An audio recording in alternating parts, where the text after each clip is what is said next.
Hey guys, this is Stacy from Easy Acupuncture School. Welcome back. I know my makeup artist is back in town, so I got a haircut, so I look less like a hurricane refugee. Um, Today I'm really excited about the lecture because it's actually one of my favorite ones to do in school, and it's the most common things that you'll see in clinic when you get there. It's not everything, but it is going to be probably 90% of the stuff that you will see. I look back at some of my other videos, and I apologize, guys. In the beginning, I was saying a lot, and I'm sorry. I don't usually say that when I'm in person. I think it's just being on camera that somehow throws me off. But anyway, if you can put up with that, I appreciate it. I don't mean to say that, but I guess it's a nervous habit with being on camera. But let's get started and let's have some fun. Okay, I'm Stacy Hewitt. I've been an acupuncturist for 13 years, and sorry, and I've been teaching for 7 years. So I've been around the block a little bit, and I'm here to try to help you feel like you have a lot of confidence when you get to the clinic because you'll be nervous. Trust me, we all were. We all were. It's very funny. There was a story I remember when I was a wee little clinician at acupuncture school. We had to go downstairs our third year. It wasn't even the year that we were supposed to do clinic, and we would observe people at the clinic. So, as we became the clinicians downstairs, I remember we had 30-year students to come downstairs to observe us. And I was just trying to be nice and trying to pass along some little words of wisdom, the very few that I have. But I was trying to pass along some words of wisdom to one of the upcoming clinicians. And I was saying, hey, don't worry about being nervous. You'll be the guy who will come in and accidentally hit the door frame and bump into the door when you're coming in.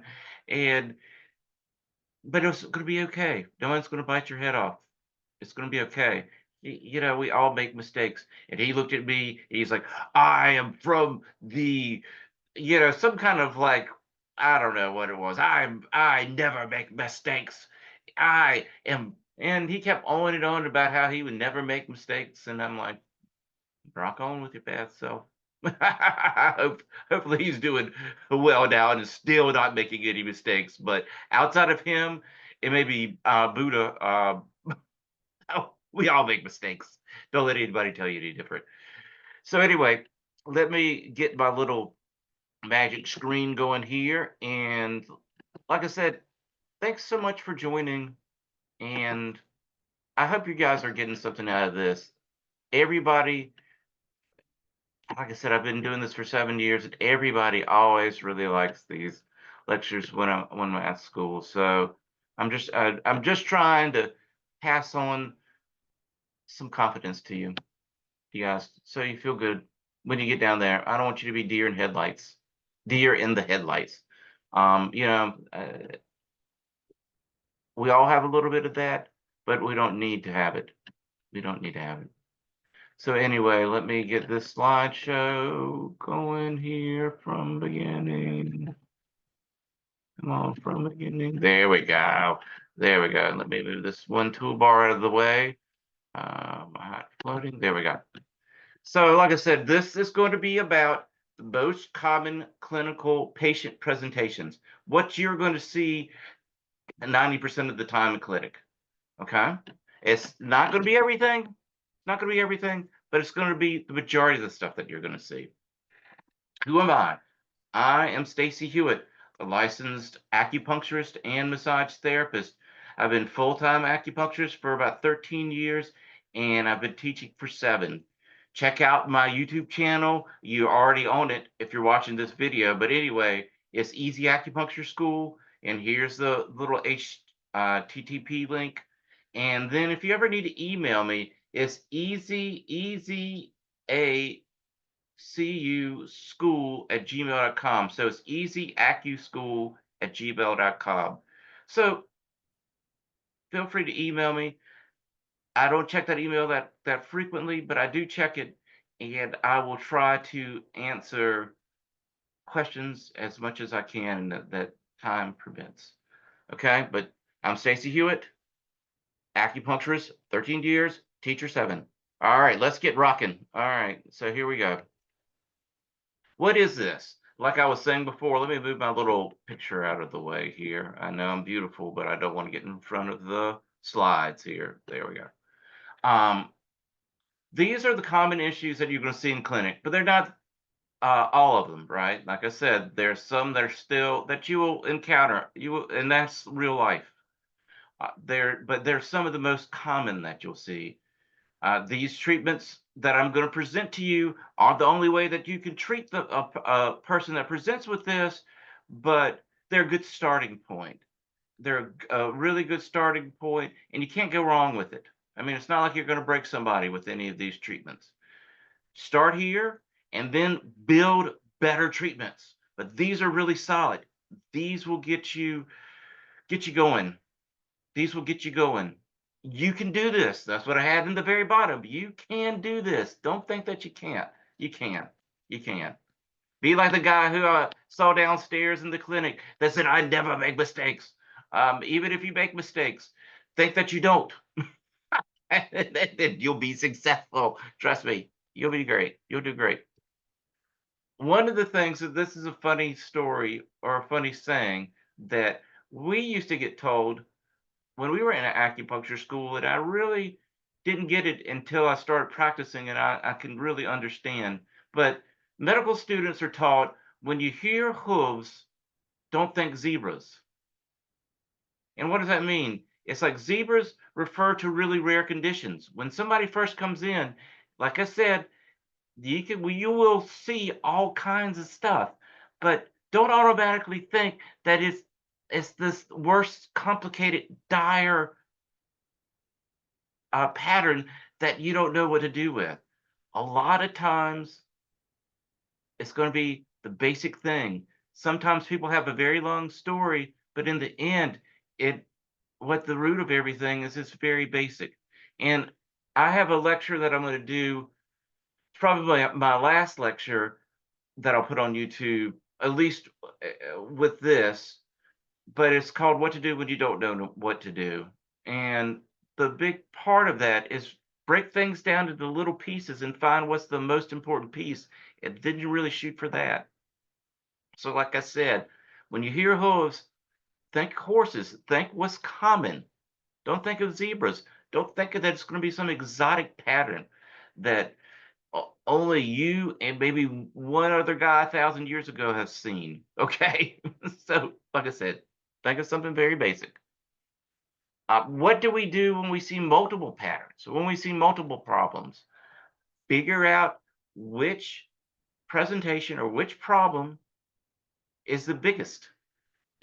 If go back to who's got the biggest team, that's one of my first lectures that I've put on YouTube to figure out who's got the most players on their team, who's part of who's the biggest person or biggest player in the problem.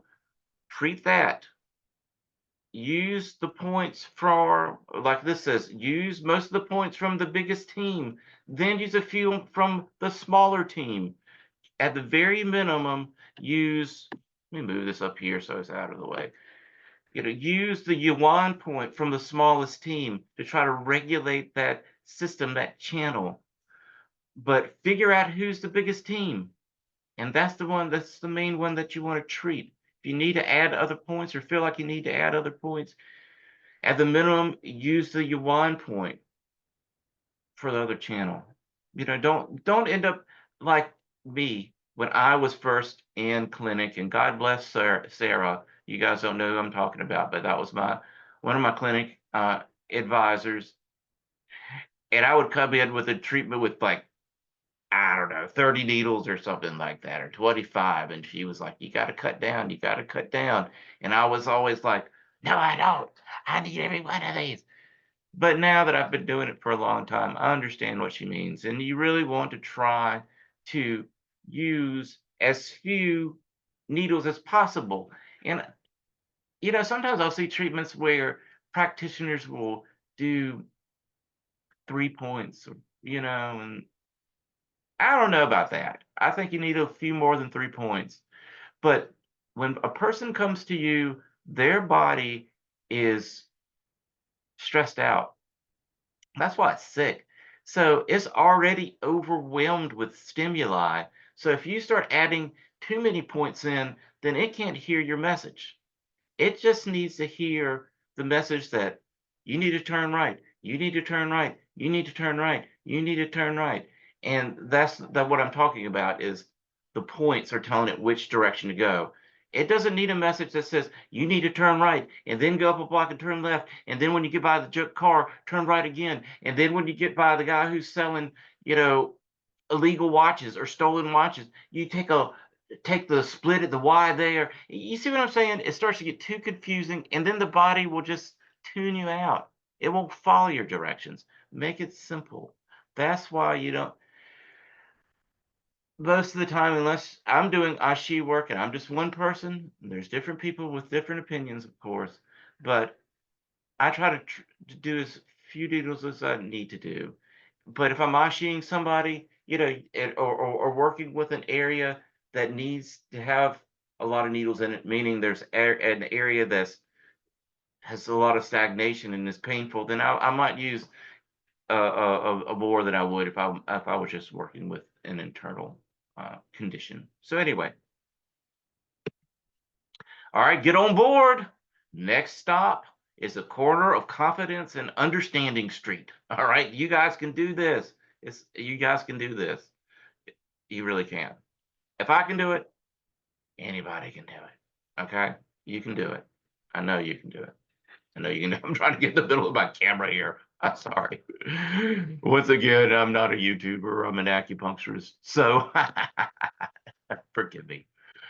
All right, the first thing we see, liver, depression, and chi stagnation. This is a big one, especially in our country, in America, because people are so frustrated all the time. But it's an angry liver.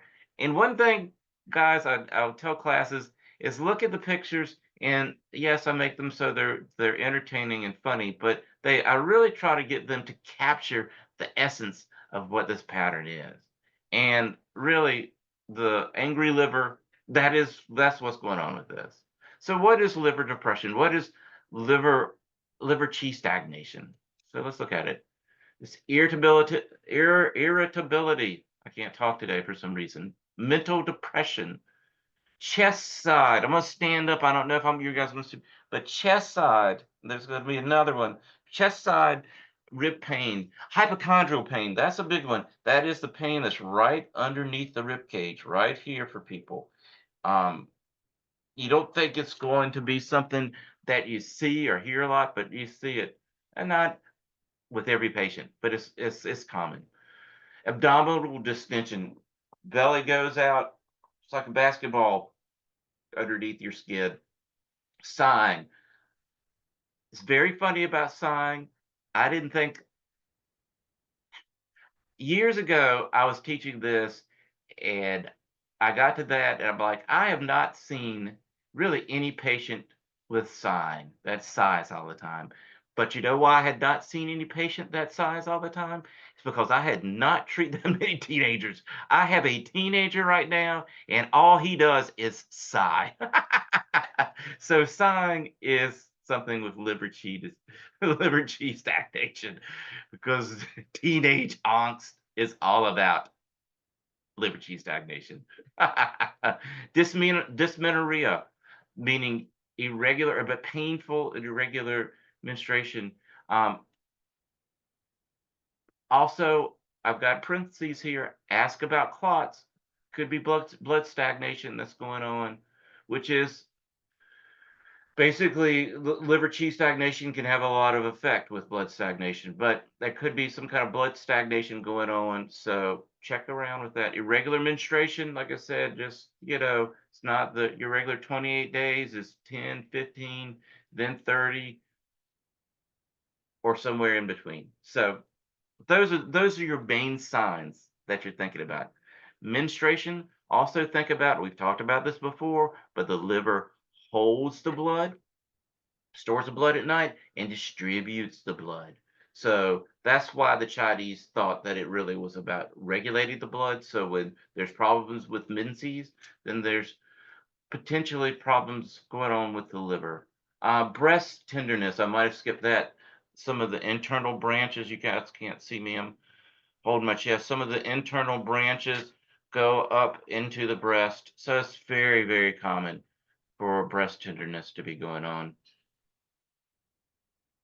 A lot of that stuff, a lot of the stuff that you typically think about PMS, all that's about the liver. And I'll talk a little bit more about that in a second. Well, let me talk about it now since I brought it up. So, the easy way to think about why everything with PMS is all about the liver is the Chinese felt that. Let me make it a little easier for you. One of the things to think about with blood is I often when I'm talking to patients will say, blood is kind of like our radiator fluid. It's the thing that keeps our body cool internally. It keeps us from, it's a very grounding substance. It keeps us from being stressed out because it keeps all of our emotions really well grounded.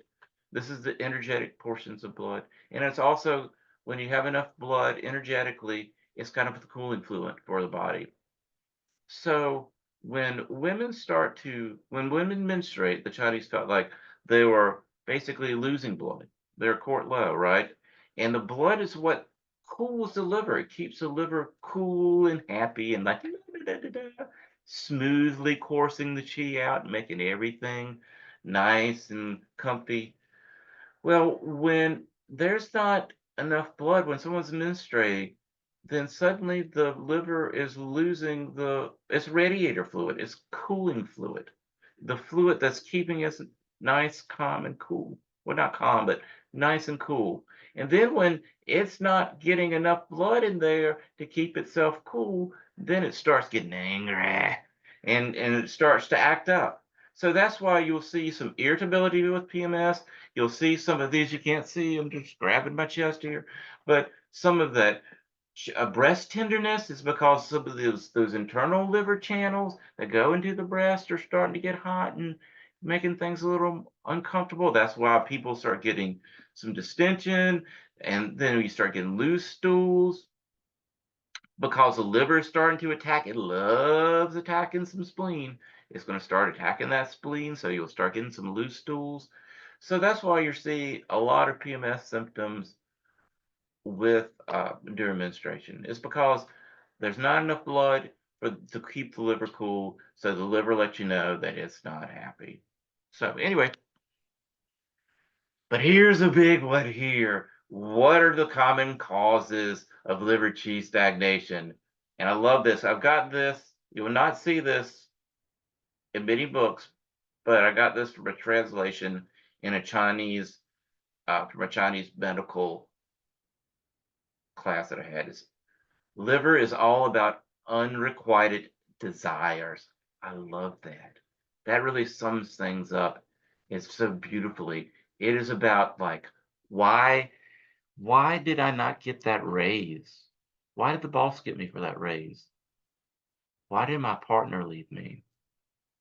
Why didn't I win the lottery? I bought so many darn tickets.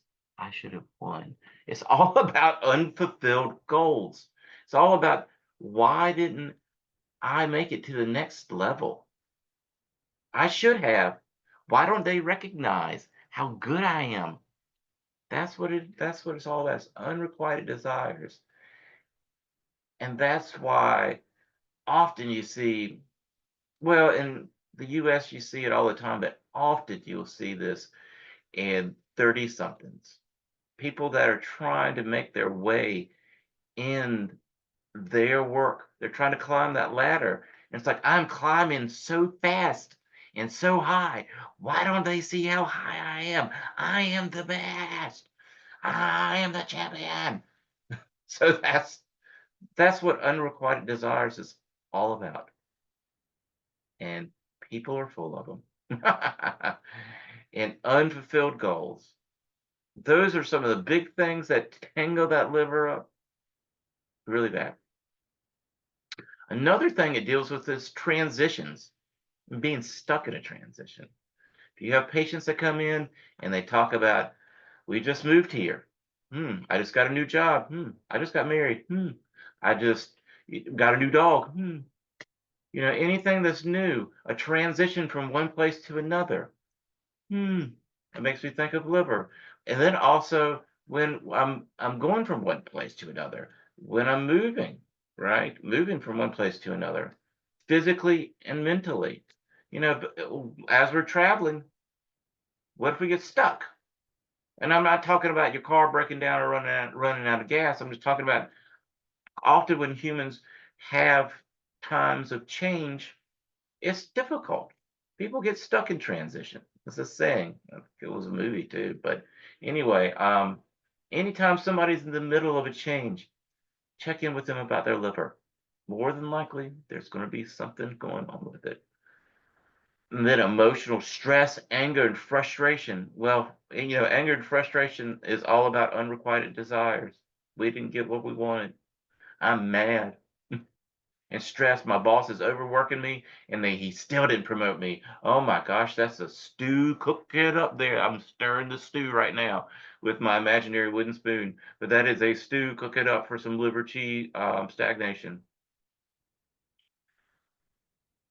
And as soon as the liver starts getting stressed out, starts losing its function over coursing and discharge. Coursing, smoothing, keeping the chi. Coursing, we've talked about it before in another lecture, but often I think of the job of the liver. You see in books it talks about coursing. I think of a mother combing the long hair of their daughter or son, gently at night, smoothing it out, detangling it, making life very relaxed. Very relaxing. So it brushes your hair and it's not tangled. But that's what coursing is. It's the liver just straightening out and smoothing out the chi. I'm saying again, I was doing so good. Sorry, guys. The other thing, when I'm in person in class, I usually have a little demo about what a tight pulse feels like. And I'll tell you what the demo is. The tight pulse is I'll get a weed from outside. Those I don't even know what they are, but it has a stem on it that's very hard and very long, and it's very small. It's about yay big. It's just less than a quarter of an inch, and I'll put that under a piece of tissue paper, and then I'll get people to come up and feel that, and they'll feel the ridge underneath the toilet paper. And that's what a tight pulse feels like, because usually that stem from that weed that pull up. It's very common weed. Um, it feels just like a tight pulse. They'll talk about tight pulses feel like a guitar string sometimes. You don't, you have no idea what kind of weed I'm talking about, and I wish I knew what the name of it was. Put a piece of toilet paper over a guitar, violin string, something like that, and feel it. That's what a tight pulse feels like. But maybe I'll see you in person. And if I do ever ask me about the tight pulse machine, that's what I call it. Tell people it's like, look, I've got a tight pulse machine up here under this toilet paper. Check it out. So anyway, so some of the main points for liver qi stagnation, liver 3, large intestine 4. It's a great point because it it's a yuan point of the liver, so it helps the liver regulate. It regulates the liver. And the large intestine point is all about really getting one of the larger yang channels to help mobilize the energy, move it around. So those are two good points. Plus, they're top and bottom of the body, so it just really flushes the energy through the body. So it gets things moving, and liver 3 helps regulate the liver channel.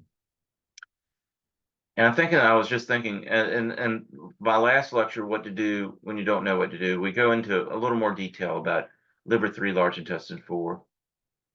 It's that it by itself is a really good combination. I know you see it all the time in TCM, the four gates.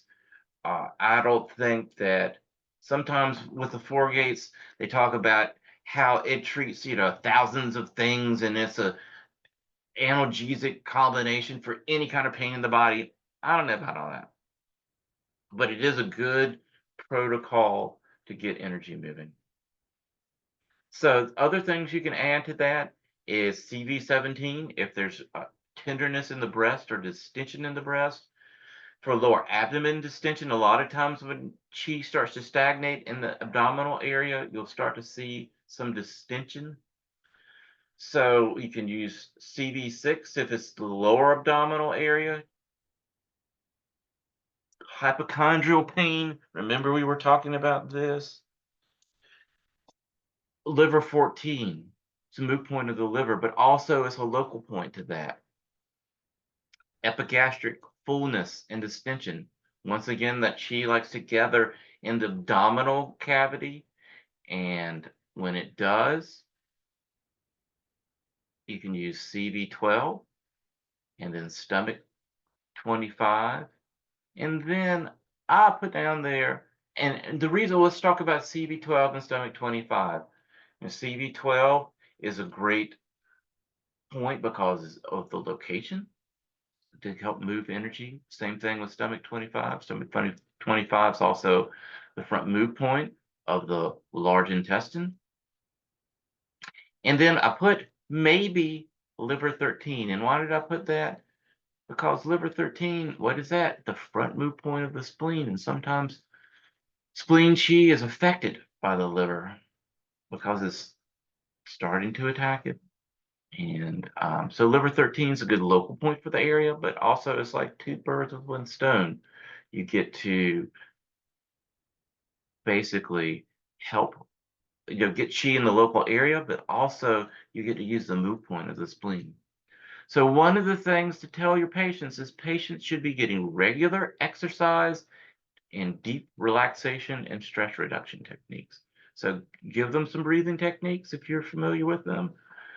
They will, well, if not, learn some, because you will get a lot of mileage from those from a lot of patients. But they need to start doing some kind of relaxation technique, and they also need to get some regular exercise. I had one teacher there at my not massage, I'm sorry, at my acupuncture school that said his teacher said that what everyone with liver chi stagnation needed was inspiration and perspiration. So let's talk about that a little bit.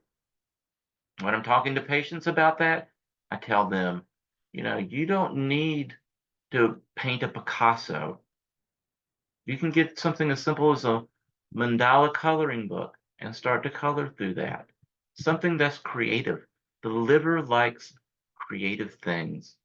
And make sure it inspires you. What you're doing inspires you. I know inspiring sounds like an incredible, something has to be really incredible. It's just the small things. It doesn't have to be a huge firework display over the Grand Canyon inspirational. It's just the small things that you look for that inspire you. I had a patient one time and we were talking, and she said, well, I like to shop. That inspires me. I was like, well, I don't know about that, because one of the things is you don't want people to get so caught up in their electronics, because that really takes us away from our passion sometimes. And she's like, no, Stacy, what it is shopping. I shop for things to decorate my house with, and then I purchase them, and then it's like feng shui for me. I decorate my house with these things, and it beautifies my house, and that makes me feel really good and it inspires me. And I'm like, I'm down with that. Okay, I like that. So, like I said, inspiration doesn't have to be fireworks over the Grand Canyon, over the Eiffel Tower. You know, it can be something very small. Perspiration. What does that mean? Doesn't mean you've got to run a marathon. No, it means walking enough to get your heart accelerated just enough so you have sweat just a little bit. You don't have to come in and look like you're dripping wet from a shower perspiration. You don't have to look like you've just run the miracle mile. It's just basically so they get their heart rate up a little bit. And that's why perspiration is good, just to work out. You say perspiration, but it's not like you're sweating through every bit of your clothes perspiration. It's just very slight. It's really more so, it's not about, oh, they need to get liquid out of their skin because that does anything. It's more like they need to get some form of exercise because exercising moves the chi. And that's just another thing that will help this liver chi from getting stagnant, as well as something inspiring, something that's creative. The liver likes that. It becomes interested again. And it's like, I'm not going to be stagnant anymore. I want to be as creative as you are. So let's get together and let's have fun. So just inspiration and perspiration. It really helps people out a lot. You think it doesn't, but it really will. Spleen chi deficiency. So here's another one that's really kind of interesting about spleen chi and the tongue. At another lecture, I mentioned this, and this is what I'd like to get to with the tongue, with spleen chi. It's like a lot of times people think if you look at these two tongues, usually in class, if I'm in person, I'll get people to vote on which tongue do you think is spleen chi deficient. Well, we always talk about the scalloping of the tongue, and which is like the indentations on the side. I would draw on this picture, but I don't want to waste your time trying to find where the pencil is on this right now. Uh, so if you look at the scalloping on the sides, that's what usually people think, the teeth marks on the sides, right? That's what people usually think of when we talk about spleen chi deficiency. Well, if you look at the tongue on the right in this picture, it is teeth mark central, right? You look at the side of that and you're like, oh my gosh, that's the one that they're talking about. Look at all those teeth marks.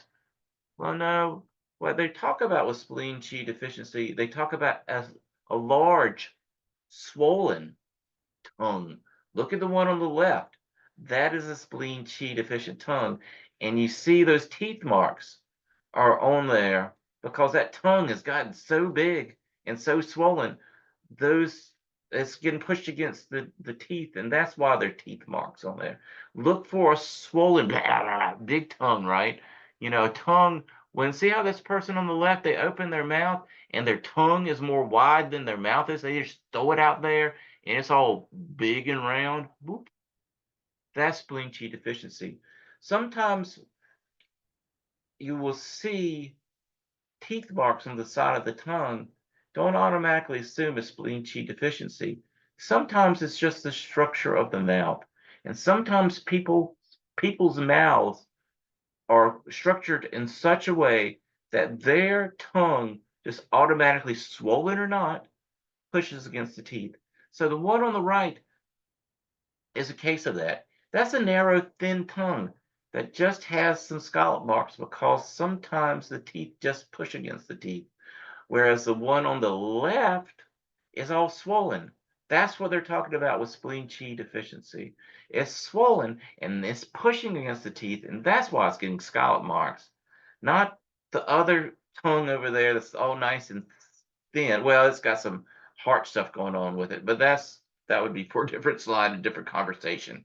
But the one on the right is nice and thin, so it's not necessarily spleen chi deficient. So anyway, you can say at least you learned something today. You learned something about the tongue, if nothing else. So spleen chi deficiency, vacuity is the same term as deficiency. Sometimes you see vacuity in Chinese hospital text. So anyway, so if you see that, that's what it's talking about, deficiency. So some of the signs and symptoms, fatigue, especially after meals. Now, I'm not talking about, oh, let's get, it's Thanksgiving and we just ate half of a turkey and three-quarters of or two-thirds of a pumpkin pie and it was all covered with gravy. I'm not talking about that. That when we overload our systems, that can make us fatigued, yes. And well, the turkey they always talk about, was it tryptophan, something like that, that's in the turkey that makes people tired? We're not talking about that. We're not talking about you ate a lot of turkey. We're talking about fatigue, especially after meals, after almost any meals. You could have lunch, you could have dinner, and you get a little tired after those. That's what they're talking about. Anytime that you eat, you get a little tired. That's what they're talking about. They're not talking about I just gorged myself and I can't even get out of the room. I'm so big, my stomach's so big, and I've got to just sit in the chair and fall asleep for a bit. That's not what they're talking about. They're talking about fatigue after every meal.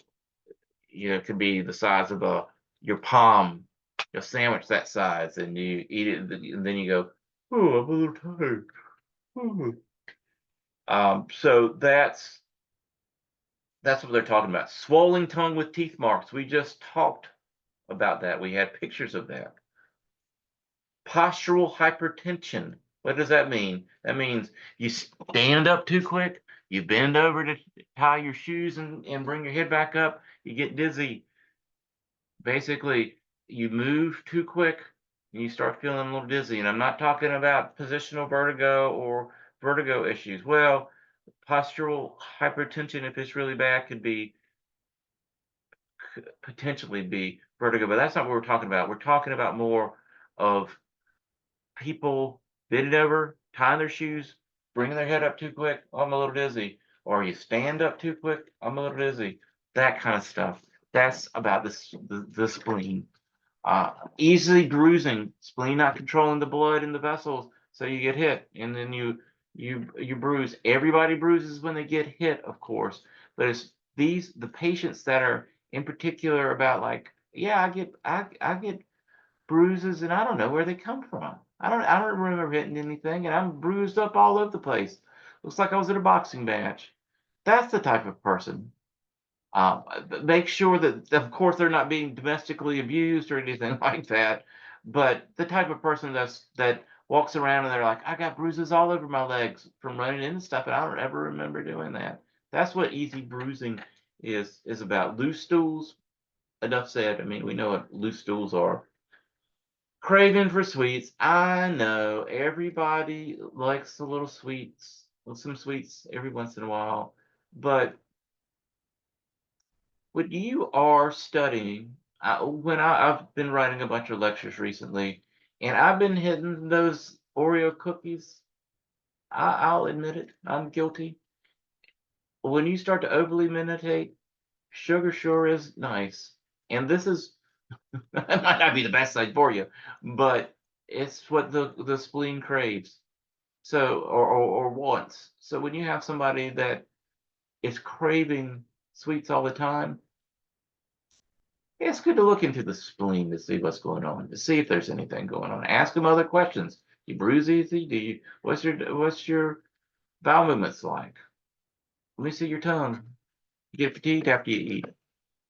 That kind of stuff. How's your digestion?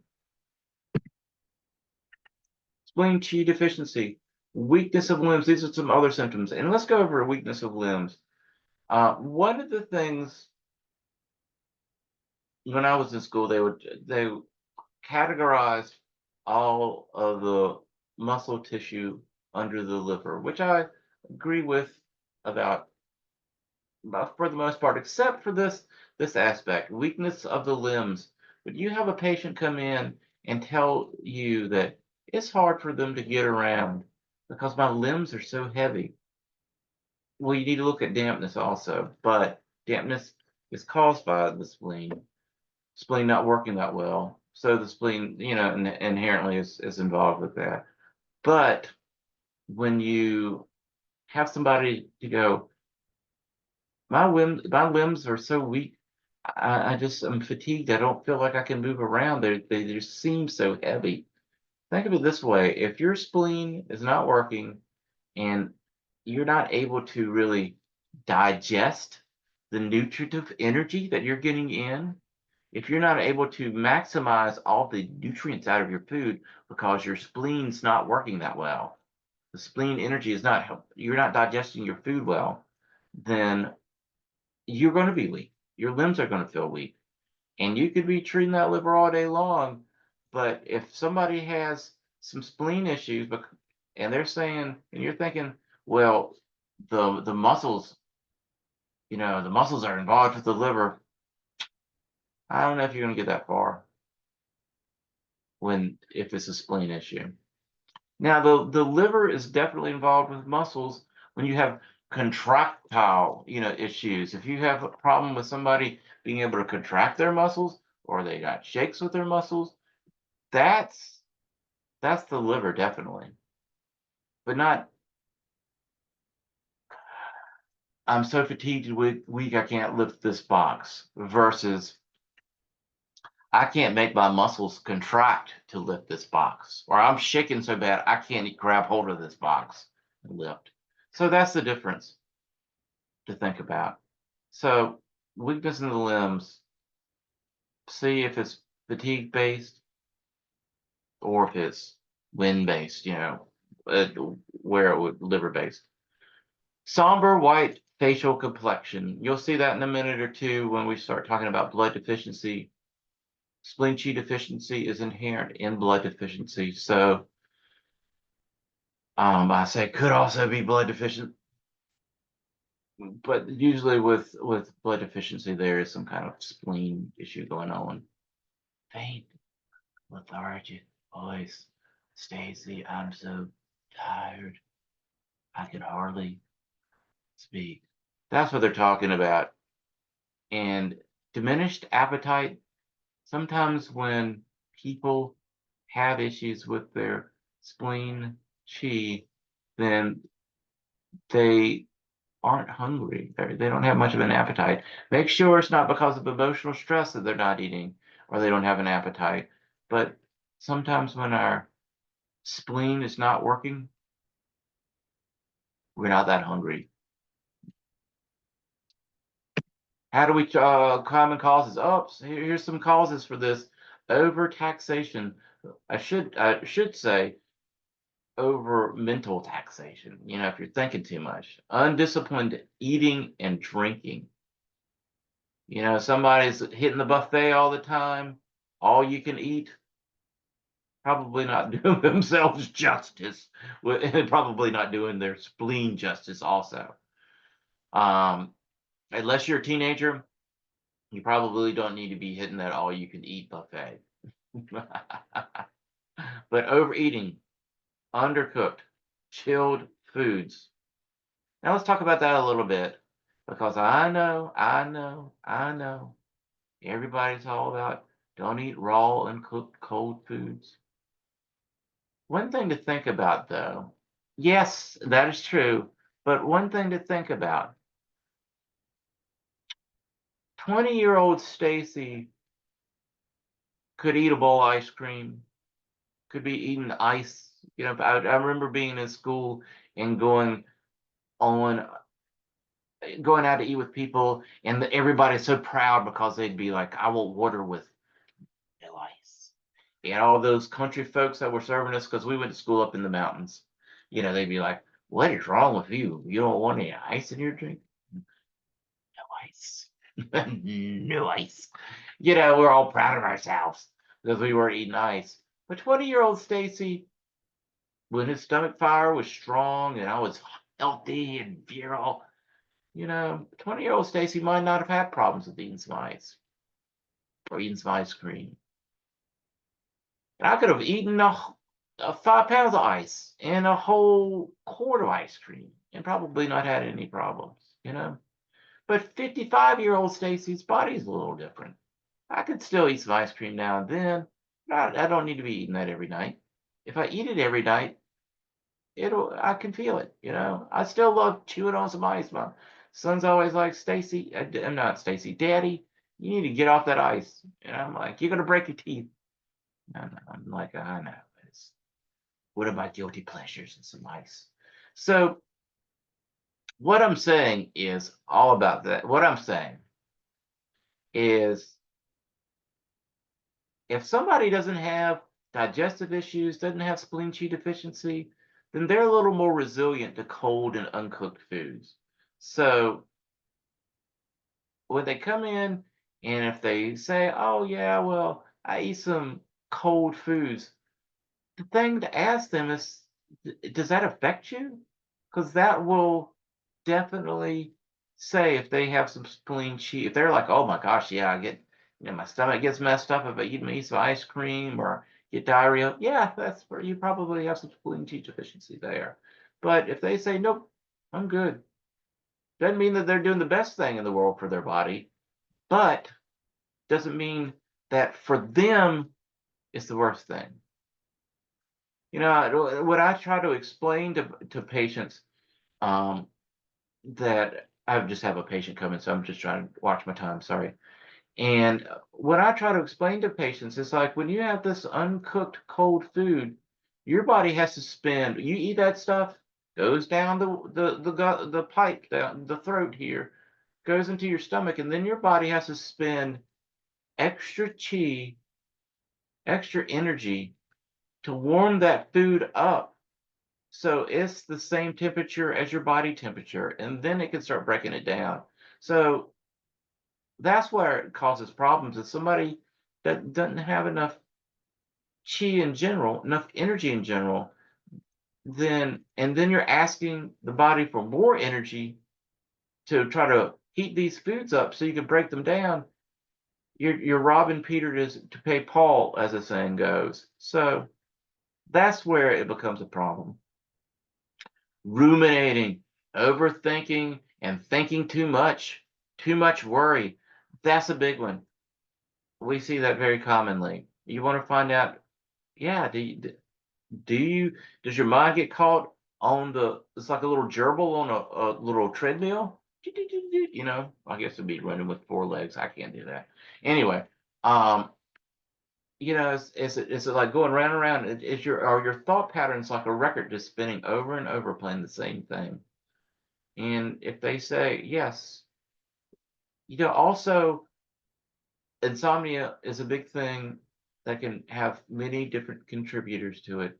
But if someone says, "Oh, I woke up in the middle of the night and then I can't go back to sleep," see, ask them, "Well, when you wake up, do you immediately start thinking about something and can't get it out of your mind, and that's what keeps you awake?" And just ask them to see, or is it you just wake up and it's like the lights are on, but nobody's home. It's like you just can't get back to sleep. There's no reason. There's no reason. It's just like the lights in your house when they're on, but there's nobody in the house. There's no reason for it. No reason for it. So differentiate between that, and that helps you. That if they say, "Well, I wake up and then I immediately start thinking about something," that's explained. Also, prolonged use of bitter cold medicines. So when you think of things like antibiotics, antibiotics are good, meaning like sometimes we need them, because sometimes if we don't have them, we could die. So, everybody wants to get on their high horse about don't take those antibiotics, don't take those antibiotics. But sometimes you need them. Sometimes you need them, and sometimes patients do need them.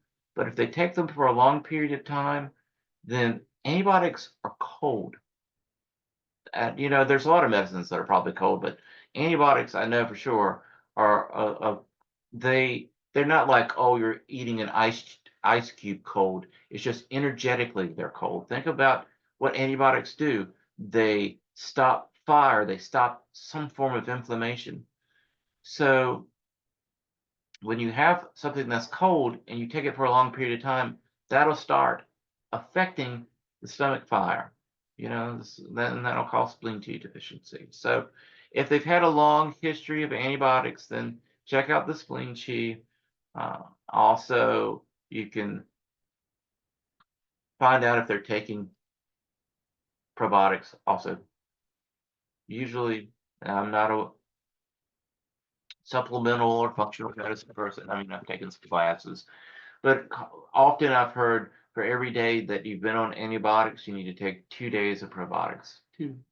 So this is a good rule of thumb, but do more research. You can figure it out. So here are some points. Moxa, bladder 20, bladder 21. Bladder 20, back skew of the spleen. Bladder 21, back skew of the stomach. They work hand in hand. They're like, was it hand in glove? As long as your hand is not O.J. Simpson's hand going into the isotona. Then the other points are stomach 36, stomach 25, CV12, spleen 3. All of those are pretty self-explanatory. Stomach 25, front move point of the large intestine. So that's also a local point to the area. So it's working on building that digestive function, flow. Stomach 36, same. CV12, spleen 3. If you think of the large intestine, it has something to do. It's not in the earth phase. Not in the earth phase. It's being used more for the location where it's at, bringing chi to the abdominal area. But anyway, I shouldn't have said. I mean, it is the front move of the large intestine, but it's more about the location of that point instead of it being the move point. And TCM points have a lot of different things, a lot of different things, functions, I guess, or responsibilities. And the body, I think, really can differentiate what you're trying to do. It knows what you're doing probably more so than you know what you're doing. But anyway, back to the spleen chi deficiency. So we've got the moxa on the back that really help try to get some yang energy in there because yang activates yin, of course. We've got our stomach 36, stomach 25, CV12, spleen 3 point. I know we're working on spleen chi, but the stomach and spleen hand in hand, right? Spleen 6. If you have a person that is blood deficient, you want to use spleen 6. If there's a lot of dampness, spleen 5 and spleen 9 are your guys. Those points are for dampness. That's one of their job functions, their job roles. Stomach 21 and LI4 for food stagnation. Food stagnation is basically you eat too much and it's stuck in your stomach. And these points are used, basically stomach 21 is used for the location of where the point is to try to put chi into the area to try to move things through. Large intestine 4, we've talked about how it's a point that really helps really move the circulation of energy. So that's why you're using those 2 points. Also, large intestine just affects the large intestine. Large intestine 4 affects the large intestine to try to help it move the food out. And also stomach 40, if there's a lot of phlegm and dampness in the area. Stomach 40 is a great point for phlegm. So those would be the points that you would use or think about using. Like I said, guys, these are points make a good treatment. It's not necessarily the only treatment, but if you don't know what else to do, this is a good start. It's a very good start. Oh, liver invading the spleen. So there was used to be this little puppet show in I don't know how in my little rural neck of the woods where I grew up, I was getting some kind of Renaissance puppet show on, but it used to be Punch and Judy. And that one guy, Punch, would always beat that dog with a stick, that dog puppet with a stick. They would never show that today. They would never show that today. But back then, that was the whole thing. He was always hitting that dog with that stick. So liver invading the spleen, it's like in Chinese medicine, the liver attacks the spleen, like in Renaissance Italy, Punch attacks Judy, that stick. The liver always, that's one of the almost always, not every time, Nothing is ever 100% in Chinese medicine, but a lot of times that's the first place the liver's going to go to is over in that spleen to say, "Hey, how you doing? Let me hit you with a stick." So let's look at that. A lot of things with liver invading the spleen, some of the symptoms that you're going to see are alternating diarrhea and constipation. A lot of times, stress, unrequited desires, unfulfilled goals, anger. Ask people if they're like, ask them if they're stressed out, what their bowel movements are like, and then does it alternate between diarrhea and constipation, or is it primarily diarrhea or primarily constipation? Then you start asking them also with liver invading the spleen, typically you'll see this loose or small pebbly like stools. Do you have little rabbit pellets? We've talked about that in the diagnosis class that I've already lectured that I've already done. But a lot of times when liver is involved, they're going to be round balls. It's not like the long brown banana. That means that you're healthy. You're going to have these round balls. So that's one big indicator of liver qi stagnation going on, or the liver starting to heat things up. Sorry. And it's like kind of the first step in the step towards constipation, but we're not there yet. And then abdominal distension, when the chi starts to stagnate into the abdominal area, when it's not moving, they'll start to feel like they're bloated all the time.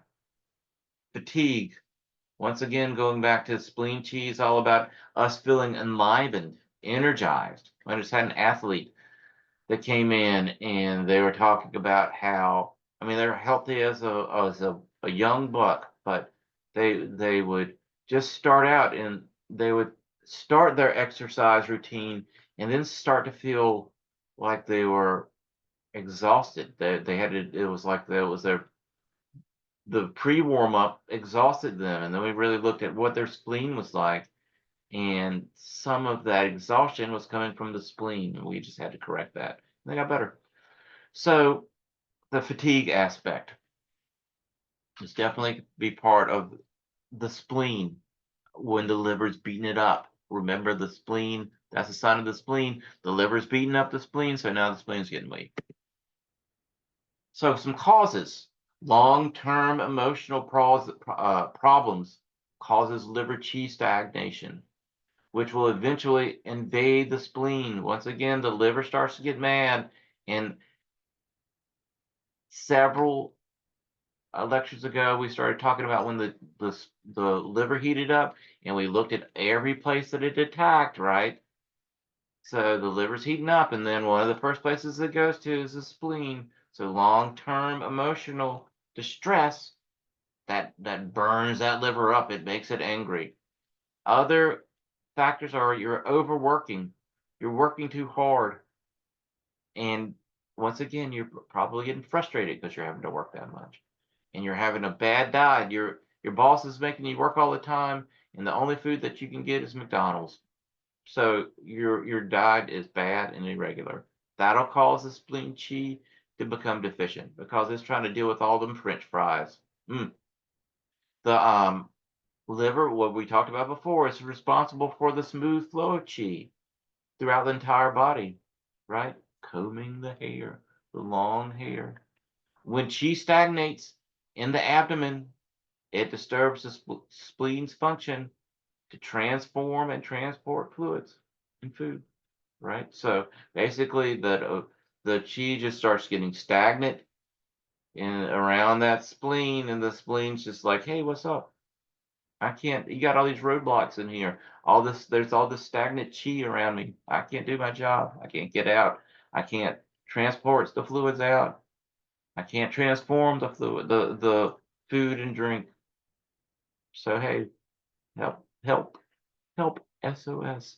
And that's what we're here for with acupuncture, to give it SOS. So either The excess chi stagnation or the deficiency of the spleen are involved with this presentation. One can be more predominant than the other, so you want to try to investigate to find out who has the most players on their team and who's the one that needs the most treatment.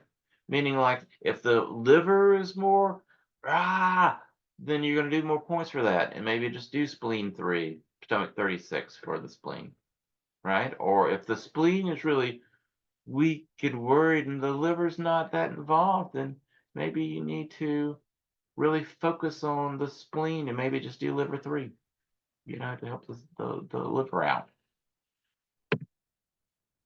So here's one thing when you're looking at liver attacking the spleen. So I've color coded these because my wife, I had too much information on this one slide at one time, and my wife's like, Stacy, that's the worst slide. So I try to color code this a little bit. So the green part is the liver, when the liver is involved, right? So when the liver stagnation is prominent, it's the most one that's the most affected, is the biggest one, biggest part, has the most players on its team, then you will see maybe some some constipation, dryness of the stool, but the big telltale sign are those round balls, right? Those round balls of stool.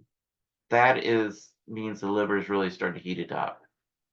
The other thing is when it is excessive, there's more marked abdominal, you can't see my abdomen, abdominal distension and more pain with that distension. So the next one is more of an earth color down here. So when there's spleen chi, to delineate, we're talking about the earth now. When the spleen chi is deficient, or when it's got more players on its team, right? When it predominates, then you will see more loose diarrhea. You'll see more loose stools because the spleen chi is deficient and can't withstand the liver chi attacking it anymore. The focus with this is on deficiency, meaning there's more spleen chi deficiency than liver being out of control, beating it with a stick.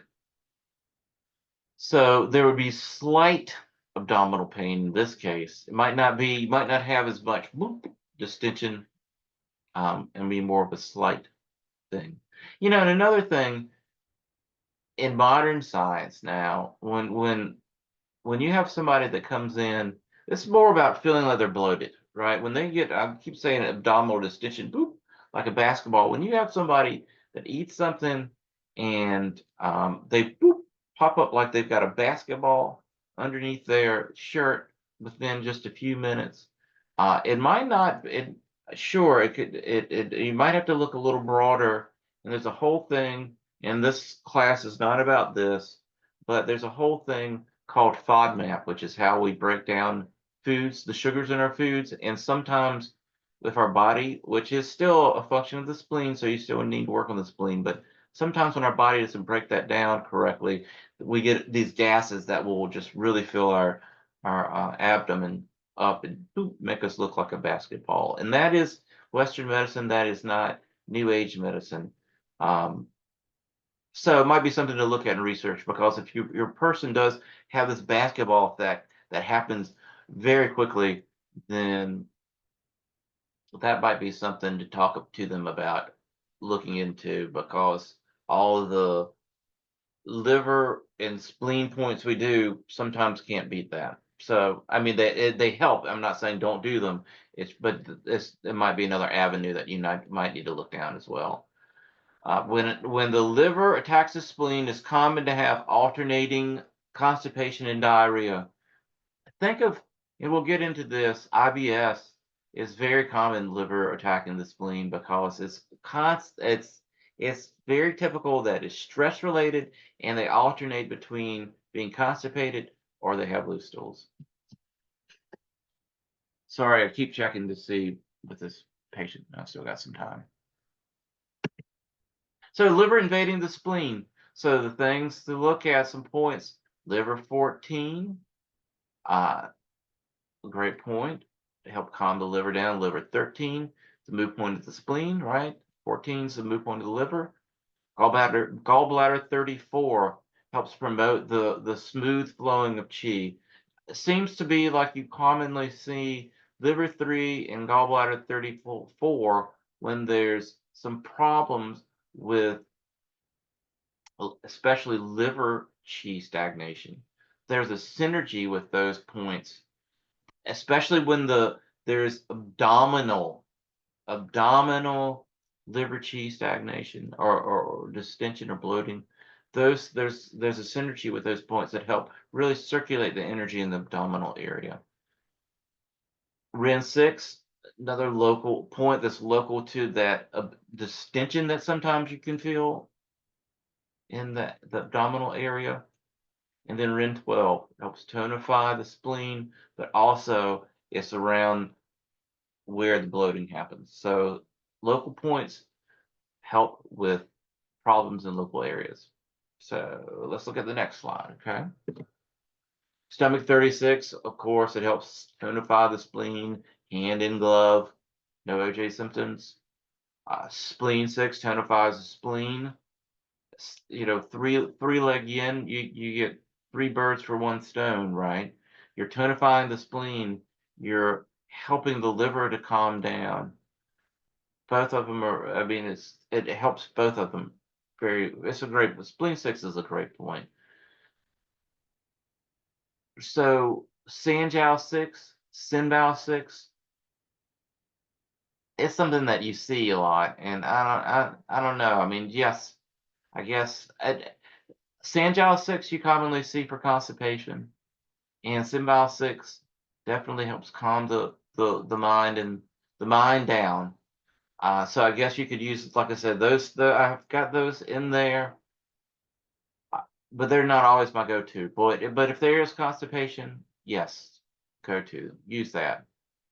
And Sinbao 6 helps. It's on that same level of the Luigi, you know, with the liver. So it resonates with it, and it's a great emotional point. So we look at stomach 25, spleen 15, sorry, helps harmonize the liver and spleen and treats both constipation and loose stools. So stomach 25, it's the large intestine move. So it's going to be working on trying to help the dynamics of what's going on with our waste removal, trying to help with if the stool is too hot, it's been burnt like a crisp by the liver, it's there to help. And then stomach 25, I mean, sorry, spleen 15 is another great point that helps with the spleen. It's just another spleen point and the location of the abdominal area right on top of really where your large intestine is. So it helps provide energy to that area to help further support our elimination process. Okay, guys, that's the break. That's the end for this one. I'll get back to the other two probably later today, and then I'll get this up posted up there soon. But thanks for joining me. This stuff is going to do you really good. Now, I should have said this at the beginning, but look over this. When you're in year 3, just look over. You don't have to listen to me babble on, but there's these notes. Just read through these notes once a month. When you're in year 3, and you'll be a rock star in clinic. You'll know how to treat the majority of the stuff that you see with confidence. Now, like, I guess, subscribe. There's a subscribe button below. And also there's a newsletter button. Click on that if you want to get access to these notes. Once you get signed up for the newsletter, you get access to the drive that has all the notes on there. And the newsletter is not me sending you advertisements for buying, you know, Dr. Popper's magic baby cream. I'm not selling you anything. I'm not, you know, promoting or trying to advertise anything. The newsletter is just being used for when I have new content and new classes. And so I can keep track of who has access to this drive. So like I said, I'm not going to use it for selling magic baby cream or anything like that. So sign up so you can get access to this. There's other stuff coming down the pike too, and then and some other lectures that it would be really would behoove you to have the information. But hey, thanks for joining me. Give me a like, and I look forward to seeing you soon. All right, thanks.